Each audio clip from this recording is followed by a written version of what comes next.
These are the Daily Tech Headlines for Monday, June 24th, 2024. I'm Sarah Lane. The Wall Street Journal's sources say that Meta has held discussions with Apple about integrating its generative AI model into Apple Intelligence. That's Apple's AI system for iPhones and other devices. At WWDC earlier this month, Apple announced OpenAI's ChatGPT as the company's first partner. AI startups Anthropic and Perplexity have also reportedly been in discussions with Apple to bring their generative AI to Apple Intelligence as well. Meta is also making its Llama 3-powered AI chatbot available to all users in India, only supporting English for now, however.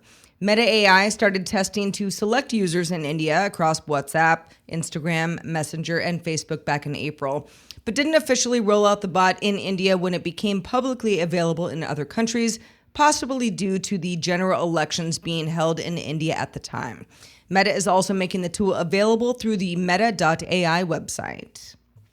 The European Commission has accused Apple of stifling competition on its App Store, marking the first time that EU regulators have used the Digital Markets Act, or DMA, rules against a big tech company.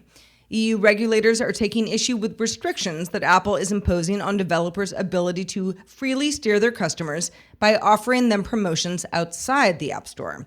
If Apple is found guilty, it faces a penalty of up to 10% of its global annual revenue, which is in the billions.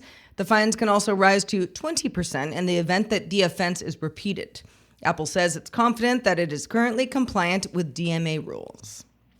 Federal employees who have Pixel phones have been given a July 4th deadline to protect against potential exploitation of a significant Android vulnerability dubbed CVE 2024-32896. This warning includes all government agencies and is strongly advised that other enterprises and entities also mandate their employees to update their Pixel devices. Bloomberg's Mark Gurman notes in his latest Power On newsletter that the Apple Vision Pro may be getting an updated roadmap going forward. International plans are a big part of this. Later this month, Apple will bring the headset to China, Hong Kong, and Singapore. In July, France, Germany, Canada, Australia, and the UK also get the device. However, getting the Vision Pro into new markets has meant slightly tweaked hardware. There's the new model. It's codenamed N31A, compared with N301 for the US version. A cheaper mainstream version of the headset is also in the plans, codenamed N107, now the focus of Apple's Vision Products Group. Gurman reports that Apple may try to bring that product to market as early as the end of 2025. Reuters sources say that the fast fashion company Shein confidentially filed papers with the UK's markets regulator in early June, gearing up for a potential London listing later this year. Shein was valued at $66 billion in a fundraising round last year and started to explore a listing on the London Stock Exchange earlier this year.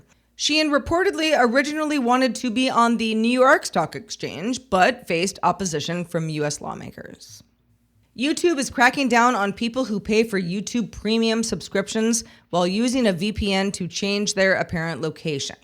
Now, YouTube Premium is priced cheaper in certain regions than it is in others, so if you use a VPN, you might be able to get a less expensive subscription.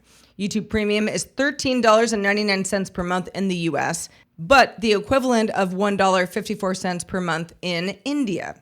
YouTube told TechCrunch, quote, "In instances where the sign-up country does not match where the user is accessing YouTube, we're asking members to update their billing information to their current country of residence," end quote.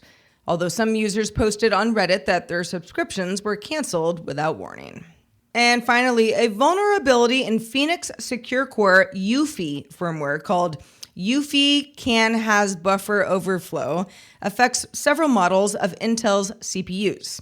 It's a buffer overflow bug in the firmware's trusted platform module. Security company Eclipsium found the vulnerability on Lenovo devices initially, but then confirmed with Phoenix that it affects multiple Intel chip models, so could affect PC models from Dell, Acer, HP, all of them.